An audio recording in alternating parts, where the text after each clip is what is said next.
Okay, this meeting is being recorded, as usual. Okay, so I'd like to begin by acknowledging the traditional owners of the lands which we're all on today.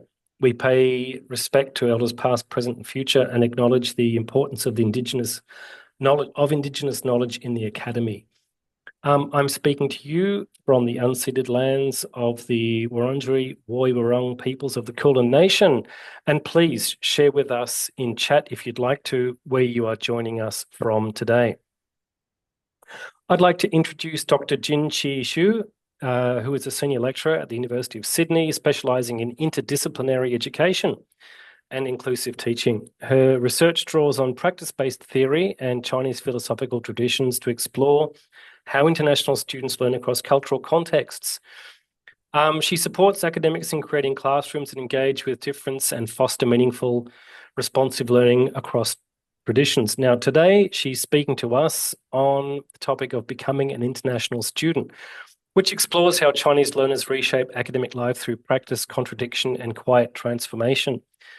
Highlighting student voice and silent becoming, the talk offers us inclusive practice-based insights for academic advisors supporting diverse cohorts, and it reframes international learning as a dynamic process shaped by students' lived experiences and educational difference. And as such, that sounds like an extremely relevant talk to me. So, Jinqi, I will hand over to you. We will have some Q&A at the end, so if you've got questions, perhaps bank them up, and there, we'll get going. Jinqi, over to you. Thank you so much, Steve. Thank you so much for inviting me to do this talk. I'm glad to be here, and my name is Jinqi. I'm from Sydney University. Let's get started. So this is today's agenda. I'll start from the frame of the problems.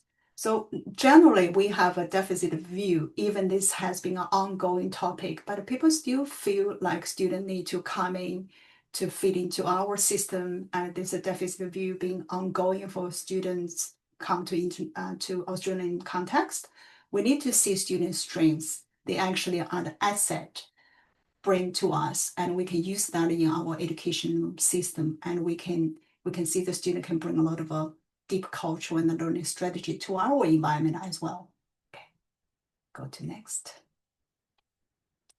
So here are the general challenges the student have. We might say there's a lot of, this is probably quite common. We all know this in many ways, but how much we know, sometimes we might feel, sorry, I just don't know why give me a second, something wrong with the view keep coming to my main screen. Sorry, just make this in a different way. Okay, better. So these four challenges are the main challenges students have. Cultural adaptation. They need to fit into Australian learning environment. They need to understand this cultural, and also the difference the learning and the teaching are quite profound when they come to our country to learn. And also identity reconstruction is one of the key things students gone through. They, of course, will have a lot of emotional adjustment, and they found it's quite hard, particularly in the first few months or first year. I would like to use John's concept of equitable things to begin with, because we want to say in this concept, John's trying to emphasize on there's no absolute right or wrong. It's only different perspectives. So which means all the knowledge students learning is shaped by the context. What is the correct or effective in one situation, in one country, in one system, may not be relevant to other or may not be right for another. So we need to really understand different way of learning, different approach of learning does not mean deficit. So we need to be clear about, avoid to make some assumptions thinking about our approach is better than other. So that's the theory maybe can help us to understand this phenomena. Very clear, different education paradigms is shaped by different culture. For Chinese education, it has been really shaped by moral cultivation and discipline, and also we have to show the respect to the authorities, And you will see students actually has been influenced a lot by this key concept from Chinese culture, 人理孝. These three concepts pretty much remind everyone to be a good person, not about your academic success or you are learning, you getting knowledge. It's about how can you become a good person. This is a profound influence Chinese students learning. So, and also their learning is more structured and also included a lot of ethical development in the whole learning journey. However, in contrast, in Australian education, we actually value inquiry-based learning. We believe collaboration is the way to learn. We also value students' autonomy in learning, and we have a big talk about critical thinking. Yeah, so all these are very different from each other. So it gives students a lot of adaptations when they come to this country. Let's move next. In terms of the transition, students come to Australia to study. They are not just come here for the cultural adaptation to understand the different norms from Australian culture. They also have a very strong ontological shifts. So which means they actually changed the way of the thinking. They have to readjust about how I'm come from this culture, who am I, how I'm going to fit into this new environment. There's a lot of identity challenges for students. So they need to think about who I used to be. Now I'm a different person in a foreign country. There's a lot of a strong transition or emerging practices will come through this experience. So I use the becoming through the practice in my book and also to show this process when students come to a new learning environment. This table shows us the very quick differences about educational approaches. So in China, they really high value about the summative exams, and they also emphasize on memorization. I can't say this word, memorization accuracy. And also the teacher and the student relationship are actually a hierarchy system. Is the students are lower than the teachers. On the contrary, in Australia, we are more emphasis on interaction, collaboration, and also learners' autonomy. And between the relationship, student and teachers' relationships should be equal. And we are working together, we are collaborating together. So you can see the big contrast between these two systems.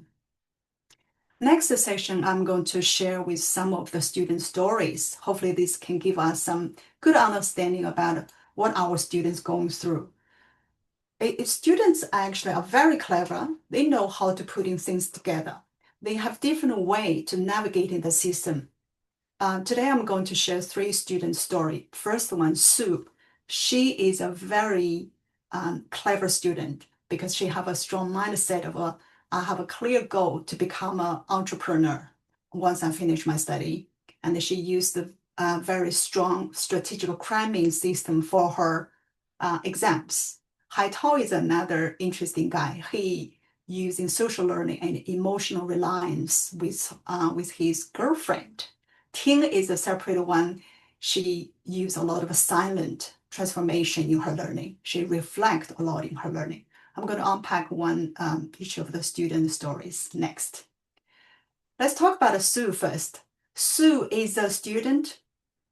She said, when I met her in the first time, she said, I want to be a successful businesswoman before I'm 30. She was so clear about this. And then she said, more important thing for me is the social network. Learning is only something I want to get a certificate. I want to graduate because it's not my own purpose to come here anyway. My dad sent me here. But she's very, very clever. She knows how to put the strategies together. She used her disciplinary training by when she was from China, but she merged that with the existing system. And she used summarizing in her study a lot. This is what she said. I started with summarizing the key categories. After I know how to group the concept, Then I notice the details. Before the exam, I'm very clear about the details, basic knowledge, and the special cases. So she looks like she's cramming this exam. She only study for one month. This is what she said. 1 month before the exam, I study.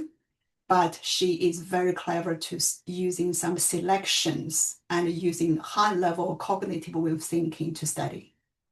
So this is Sue. Haitao is a very pleasant guy, and he was very honest. And he said, I don't like study. Again, I choose to come to Australia because of my parents. I don't want to really study here. And I personally have different interests, but I know I have to finish this certificate. But he learned navigating his way of learning with his girlfriend. He relied on his girlfriend, and he has a very strong motivation with his girlfriend. He said, when I used to study at home a lot, but after I knew her, which is his girlfriend, I changed. And now I come to the library to study. And it is a good study atmosphere in the library. Looks like he using the reliance, but it's still working for him. And he used the relational study, relational or connection with other people, and use his emotions to motivate his study. And he navigated his study as well, very well. Ting is a very smart student, and she holds the scholarship when she comes to study in this university. She likes to be quiet. She likes to reflect a lot, and she selected what to do in her study. She built her confidence gradually when she started to working with her peers in the tutorial. But in the beginning, she was really shy. She didn't know how to talk. She was a bit worried. She made mistakes. She preferred to study a lot about herself. This is what she said. I don't like to ask or talk when I have questions. I prefer to concentrate and wrestle with them. I can maintain a concentration for a long time, and I can sit for a long time without moving. She also, in the interview, she said she has been practiced guzheng, which is the Chinese musical instrument, for a long time. So she gradually understand she can stay high concentration for a long time, which has really helped her to maintain her quiet way of study. But at the end of the study when I collected data with her as my research, she became very confident to speak in the class and also present on behalf of her team members. So her way of transformation actually showed to us student learning, student transformation is very quiet. And they grow actually without notice, but they actually quietly transform to a different way of learning. So these stories actually remind us we have many students who actually all study in a very different way. And we need to understand our students better. But in the next section, I want to talk about make the implicit explicit.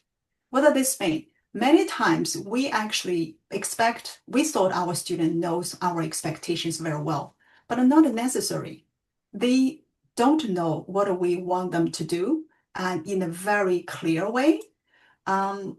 Sometimes we make a lot of assumptions as well. Yeah. So the first section, first slide of this section, I'm going to invite everyone to think about these 3 questions. What assumptions do I bring about a student's understanding of academic expectations? And how can I clarify unfamiliar practices, norms, and expectations for each student? What strategies can I use to invite different forms of student engagement and contribution? So bearing these questions in your mind, and hopefully we will be able to get some answers. The next one, I want to unpack these misinterpretations a little bit. Generally, we have to be clear about silence does not mean students don't understand or student don't have the motivation, student not engaged. Memorization is not rote learning. And participation does not mean students have to constantly talk to be verbally make contributions in the class. Sometimes they don't talk does not mean they are not listening, they are not engaging. Adaptation also is not a one-way adaptation, one-way adjustment, which means generally people will think, oh, you come to Australia to study, you should adapt yourself to Australian system.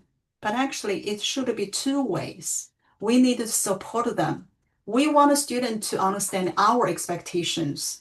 We also want to learn how do they learn from their previous study, the history of their study, and also their preferences of their study. We want to understand that if we want to really hint to support their learning. Okay, so it's a mutual understanding. It's not a one-way adjust.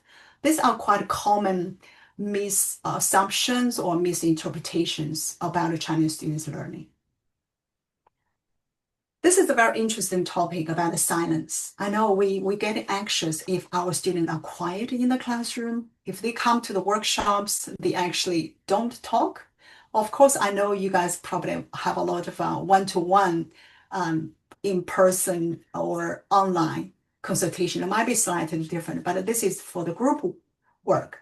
If you have a group of students, you find a student sometimes can be quiet. Then we should think about this. In the Australian way, we really value spontaneous comments or asking questions. Student provided critique or student will express themselves in class very comfortably. But for Chinese students, it might be really hard. It's not easy for them to interrupt or to put their hands up and to compete with their domestic peers because of language barriers, of a lot of things going on there. So very unconsciously, we might misinterpret silence to disengagement.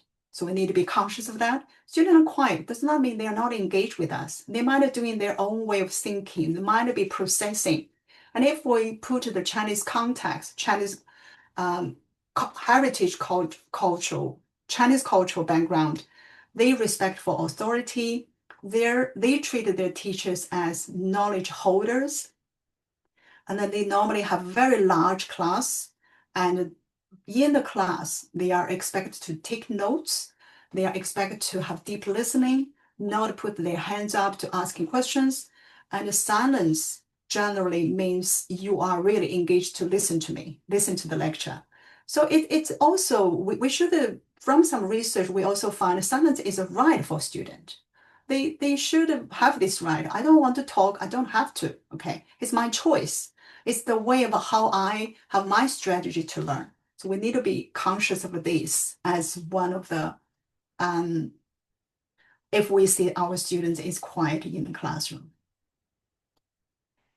This is a very quick summary about cultural interpretation about the silence. In the Chinese way, students' attention is respectful, humble, or polite, but we could interpret this as passive, not prepared.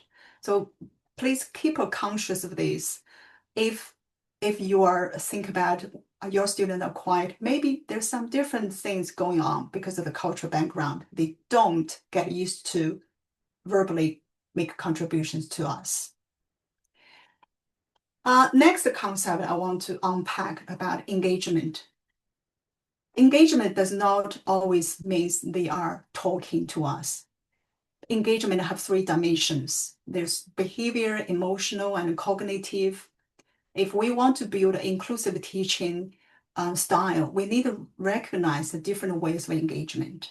To understand, students could engage in a different way with us.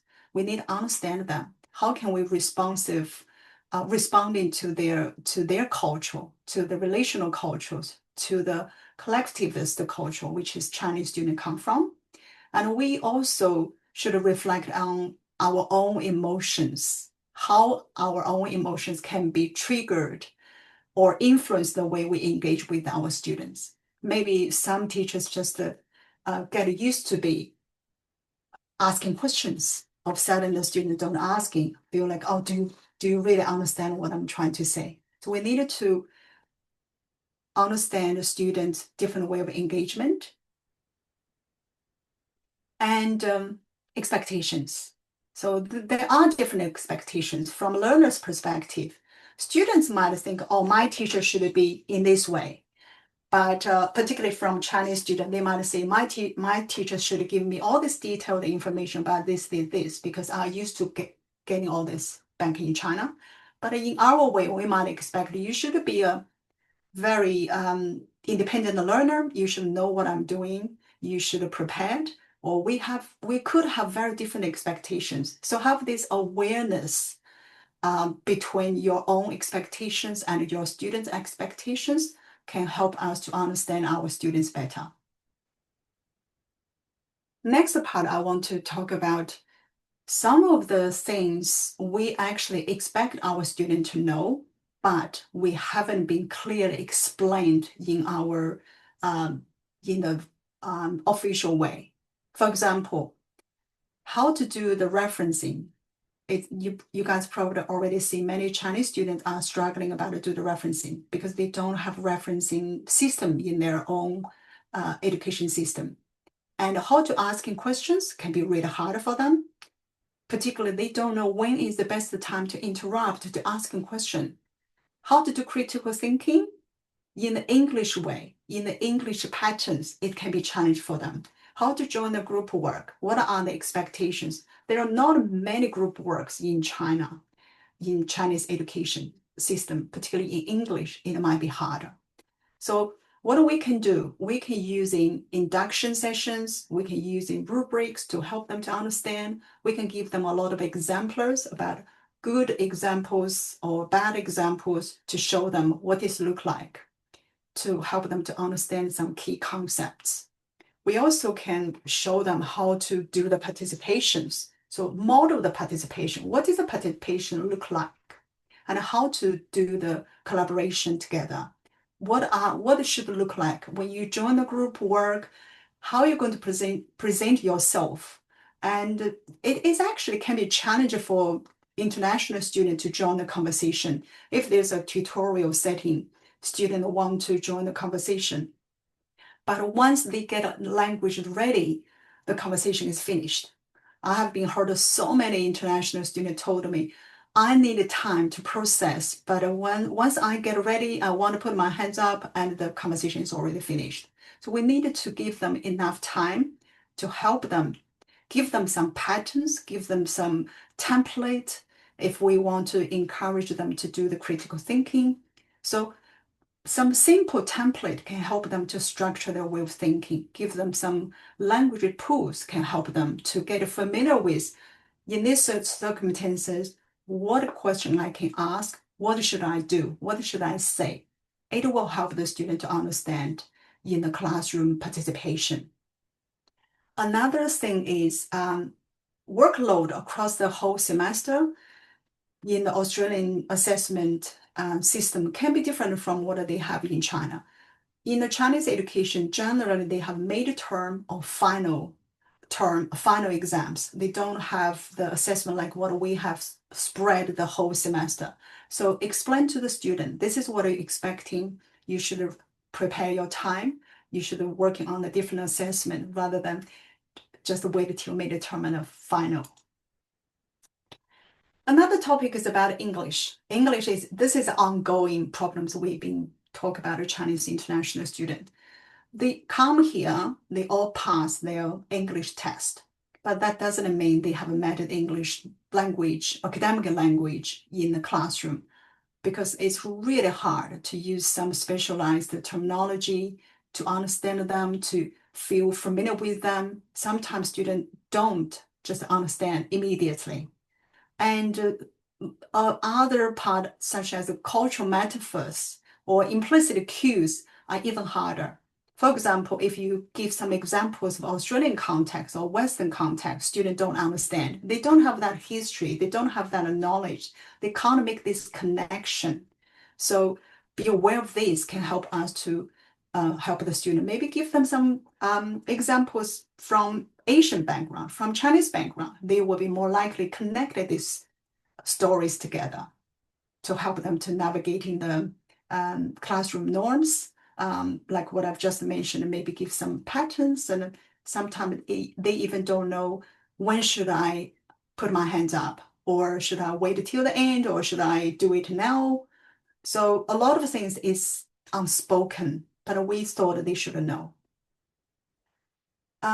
So be clear about slow responses does not mean they don't know, does not mean they don't have the knowledge. They just need a little bit more time.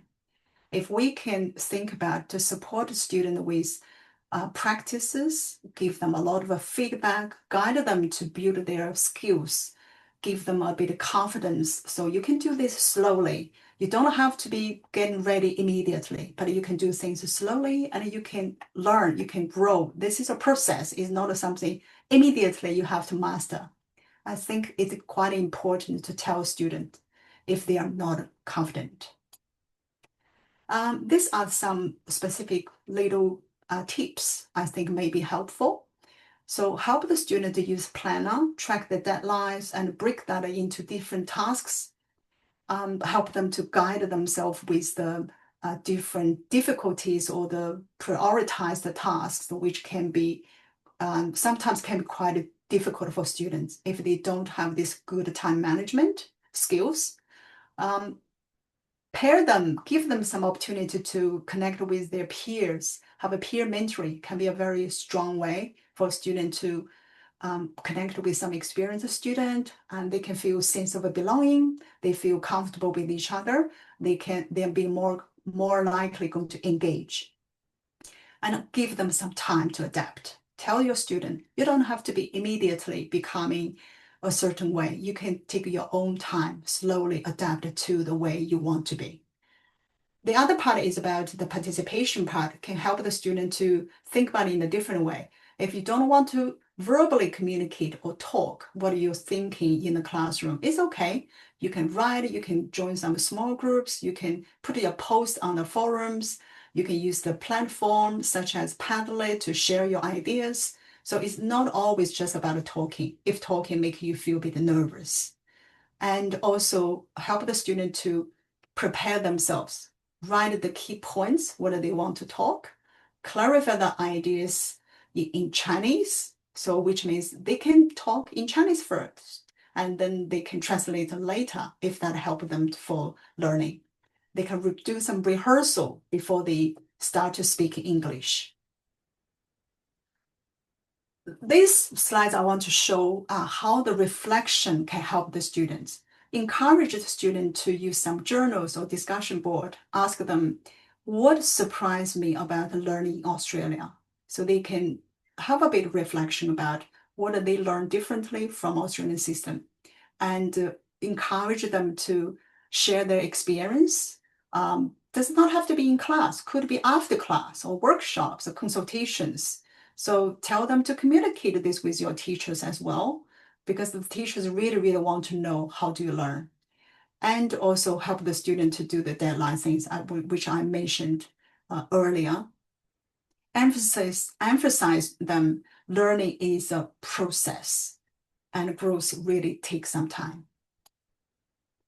So bridging the gap, this is what we can do. Tell the student to start with something little, something small steps, such as, can I ask one question today in my class? You don't have to ask many questions. You can share a little comments on the whatever space, and you can show your engagement in some way. Doesn't have to be very quickly you engage fully.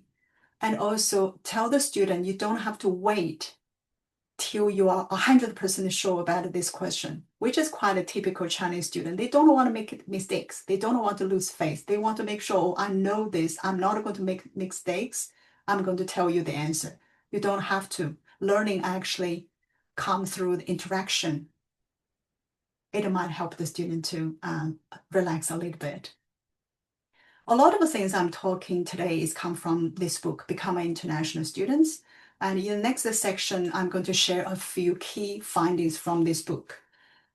Learning is an influx. Learning is becoming. So Chinese students don't simply just replace their old way of doing things with the new ones. Learning is fluid. It's not a linear process.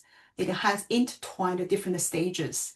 So when they first come, they continue with the existing practices, which means they are familiar with it. They will just use the existing strategies. And when they find, oh, this is not working, they start to discontinue some of the practice they used to do, and they start to reshape, reorganize what the previous way to do it, and and the last one is they actually acquire some new practice, means they're going to using some new elements, what they have learned from here to their learning process. What I want to point in here is these 4 stages, they are not separate stages. They are actually intertwined. They are coexist as a process. And this process is not a sequential, it's dynamic. It's about becoming. It might combine all these different elements together, their identity, student language skills, and the student using different practices. This is constantly becoming. If we use yin-yang lenses as a way to understand what's the student currently going through in the Australian learning environment, it's not about contradictions, it's actually about attention. Students may move from yin to yang, from yang to yin, and these 2 elements actually coexist. They actually have their Chinese patterns of thinking or thought, which is yin. They also trying to learn how to speak in English way. That's the yang part. And these 2 are interacted. They generate the new ways of understanding. So they can't just reject one side, say we just stay with the Chinese way or English way. They have to hold the tensions together. And cleverly, they can do this. Students can do this together. They don't have to say, I just complete the transfer to this way. So becoming, it means learning is live with flux. Another concept, what I found was very fascinating is memorization. Memorization generally is disputed in a Western way. We don't like students to memorize whatever stuff and put that in the exam papers. But memorization is a very different practice. This is actually an embedded practice. The student has been practicing this since they were little. They were like a child. Their parents asked them to recite some poems. Their teachers actually testing how fast they can memorize a certain masterpiece.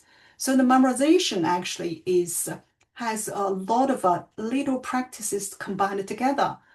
Students read, think, write, repeating, remembering.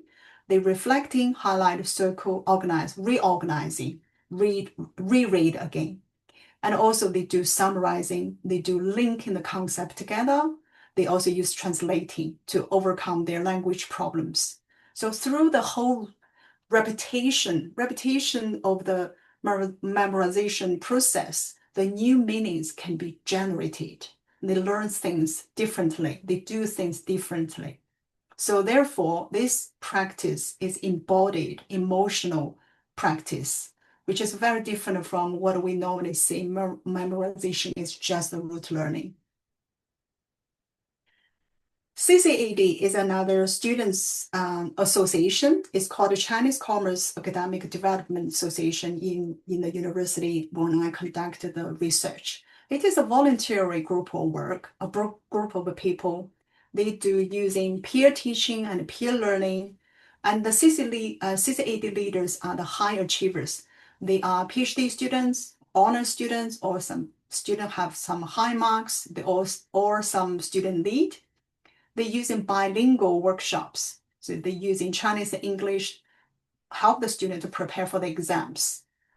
This whole association actually create a very strong sense of belonging. Students can interact with their peers from similar background. They can share their thoughts, and they can learning tips together. They can make some connections which they don't necessarily be able to make the connection with local students.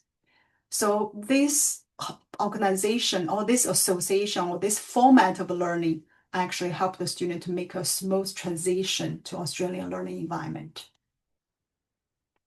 If we put in this at the end, we can say we need to really embrace the differences. They are not a problem to fix. They are partners in the learning. We want to embrace the differences. We want to build a more just, more relational, and global responsible universities. Here are the 3 takeaways.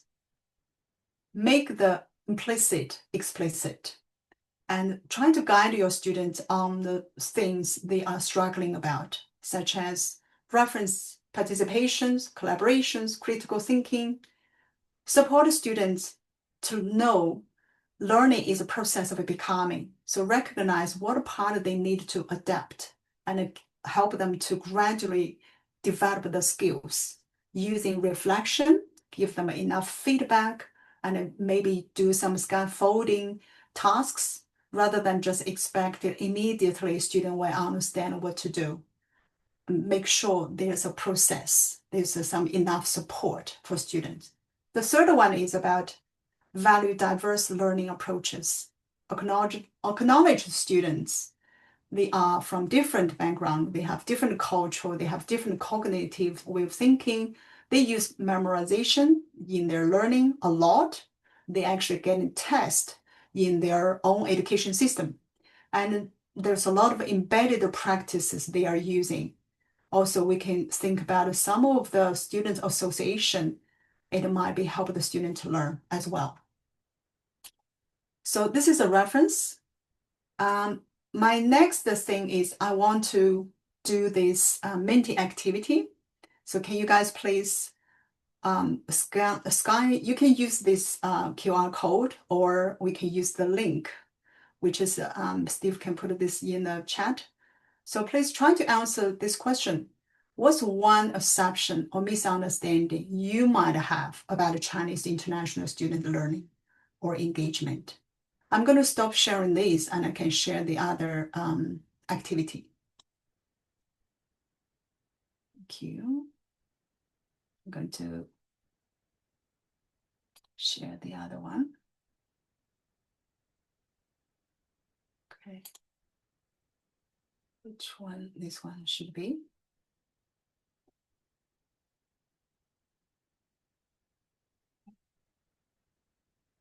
Right. It's not, because the bar above there is harder to see that. Presenting. Okay. Oh, thank you. We start to have some answers. Disengaged. Memorization. Thank you so much.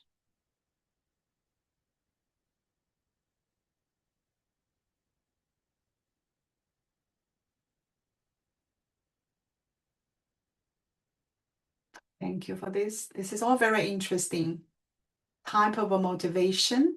Yeah. Silence means pacifist. Silence is helpful. Okay, working very hard. I like that one. Okay. Yes. Disengaged. Different to authority. Yeah. That can be very, very challenging for students. They would respect every teacher without us even try, because that's in their culture. Respect the authority, respect the teachers. Teachers are higher, superior to them, which is very different from our domestic students' view about equal collaboration, equal learning. Thank you for this. Critical thinking ranking. Okay. Ashamed of the losing face. Silence is a struggle. This is a very interesting one. Yeah.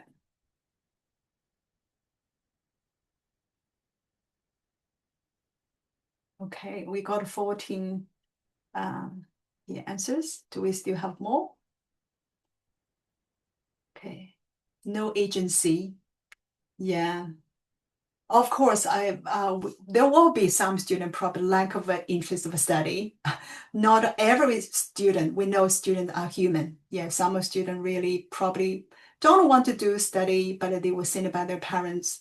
We can't see every single student have a very, very strong learning interest, which is I agree. Some of them might be, but the majority of students should be they are coming here, they want to learn. Sometimes they're just struggling to know how to learn. Okay. Learning takes time. Thank you for that. Reluctant to ask. Yep. Limited English language. This is awesome. Thank you guys so much. This is very, very insightful. I also really, really appreciate this comments here. And so after today's session, I really want to give a message. I'll stop sharing this. I know you are all experienced teachers. We know what we to do. We know what's the best way to teach, but sometimes we just need a little bit awareness. Yeah.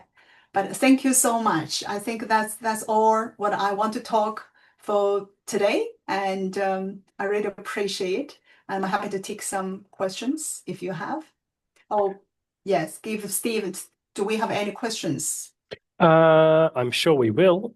Sorry, Jinqi. I just want to say thank you very much. That was a really engaging and interesting talk, and went over quite a few things that I think we all maybe implicitly think about, but not explicitly talk about, which is interesting.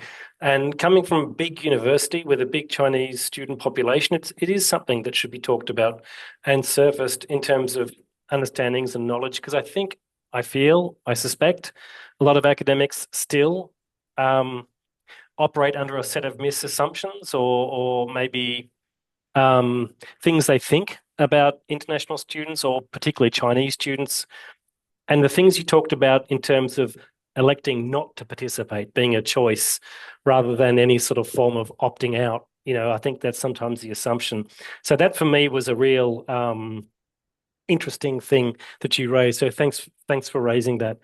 All right, so we have a decent 15 minutes for questions if people have them. I'm sure there are. Meng Zhang has one straight up. Meng. Thank you so much, Steve, and thank you so much, Jinqi, for your very inspiring presentation and just greeting from Townsville. So I'm from JCU, very new to JCU, 8 weeks. So I moved from UQ to JCU just recently.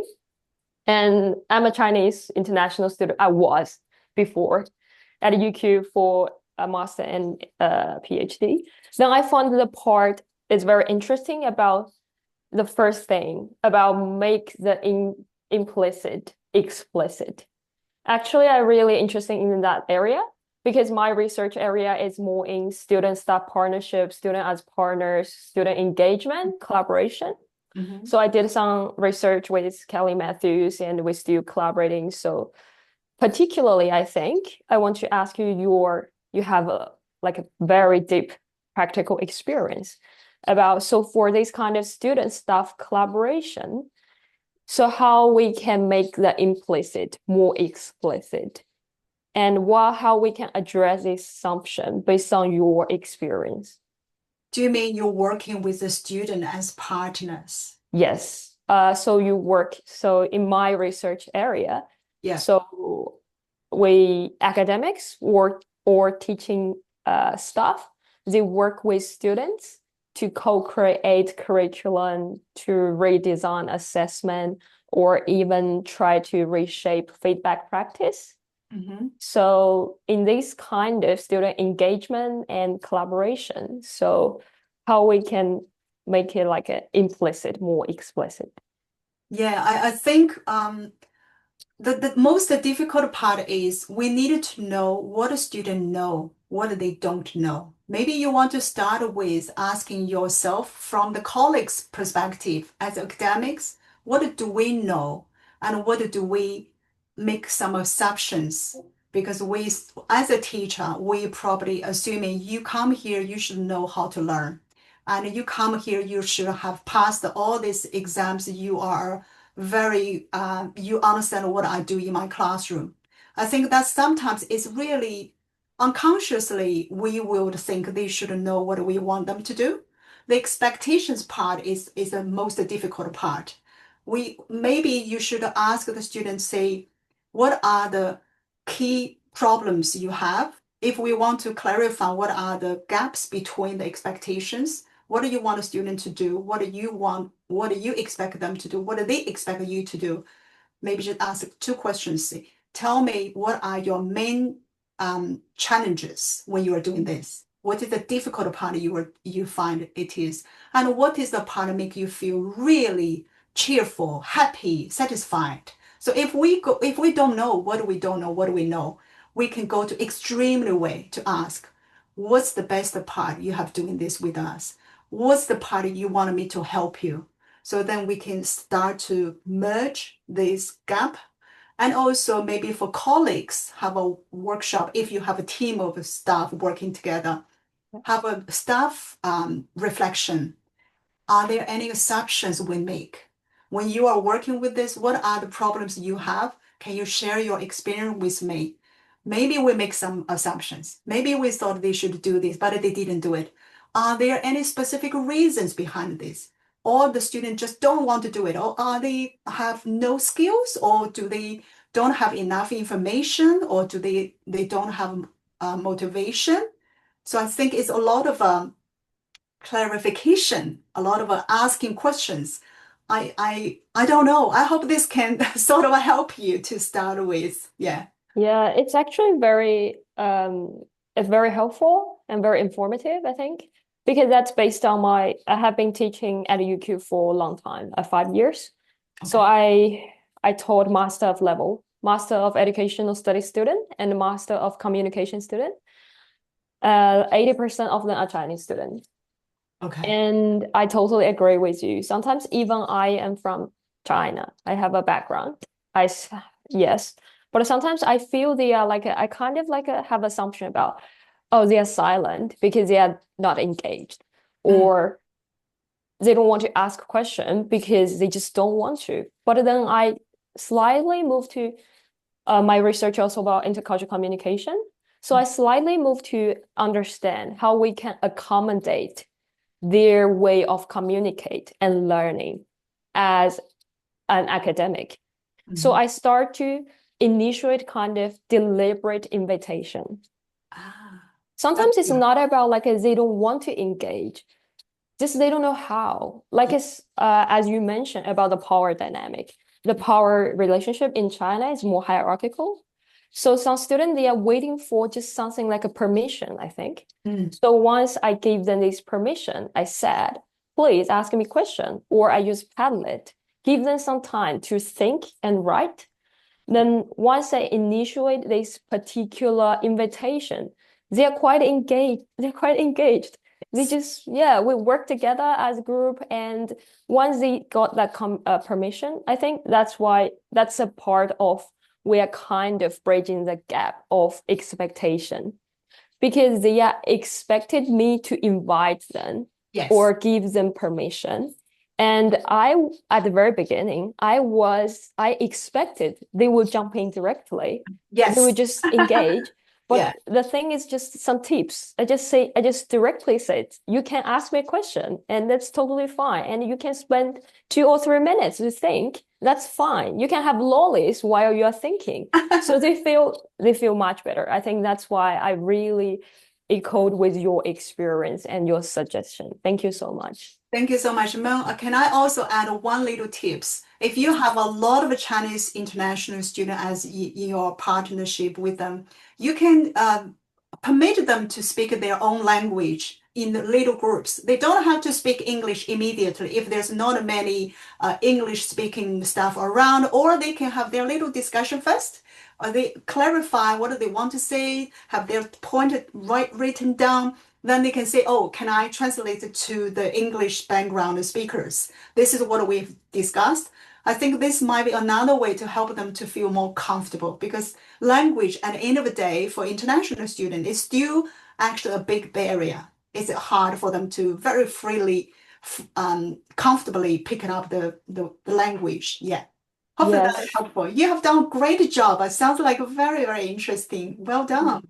Thank you so much. And I totally agree about the intergroup collaboration in this kind of partnership. But unfortunately, I am more teaching. So for partnership, I'm more to research. Yes. So I research on them, but I don't have many chance to really initiate the partnership project with them. Okay. But it's for my teaching experience, definitely. So I gave them a little bit time to intergroup discussion. They can use Chinese a bit how I would try to prompt them, oh, try your best to use English. But if you cannot use it, that's fine. You just use bilingual. That's a strength. That's not a limitation. Yeah. Thank you so much. Thank you. I think what pick up something Monique said in the chat, that I think explicit instruction in any context is always good, right? And also that pre-setting, sort of day one or hour one or minute one of whatever you're doing, is that setting of expectation. And to me, expectation in this educational context almost equals permission, right? So I'm giving you permission. Go ahead, make mistakes. It's okay. Volunteer ideas. That's okay. Respectful disagreement is okay. So that sort of explicit expectation setting, when I talk to academics about that, some completely get it straight off the bat. Others are like, oh, all right, I didn't think of that. I sort of assumed they knew all that. And particularly coming from university where that often is the expectation on students, that can be a real sort of eye-opener. So what you say, Jinqi, around making implicit explicit, I think, again, it really resonates with me. We still have time for another couple of questions if anyone has any for Jinqi. We have a published author in the room, so good time to ask any of those questions you might have. I've just read some of the interesting comments here as well. If we in the chat, Han has making some thing about emotional positive connections. I think that's very, very good as well, because the emotions part is something really implicit sometimes, but we want to have this trust built between you as a teacher with the student as well. Yeah, this is very good comments. Agreed. Okay. All right. Well, if there are no other questions, can you all join me in giving either a virtual or a real clap to Jinqi? Always great to have people come in and talk to this group. They're such an appreciative group. So I want to thank you again for coming in to talk to us. And I'll put out this, I'll take this moment just to give push, an advertisement for the AALL conference in December. With hopefully a few of us are going up. I understand Townsville's a long way, some of us. But if you can get there and give it a good, well-attended event, being a first in-person event for a few years, that'd be great. Okay. And again, Jinqi, thank you very much. Much appreciated. And we'll see you all at the conference. This is our last CIS for the year, our last Connect, Inspire, I'm tongue-tied today. I must have the new lips I bought yesterday. Our final CIS session. I see a couple of our committee members here. Alex is here. Alice is here. Michelle's here. Not sure who else is here. Leslie does our website posting. She's here. She's wonderful. Thank you very much, everybody, for your engagement and your participation this year. Thank you. Thank you guys so much for having me. Thank you. See you. Thank you. Thank you. Thank you.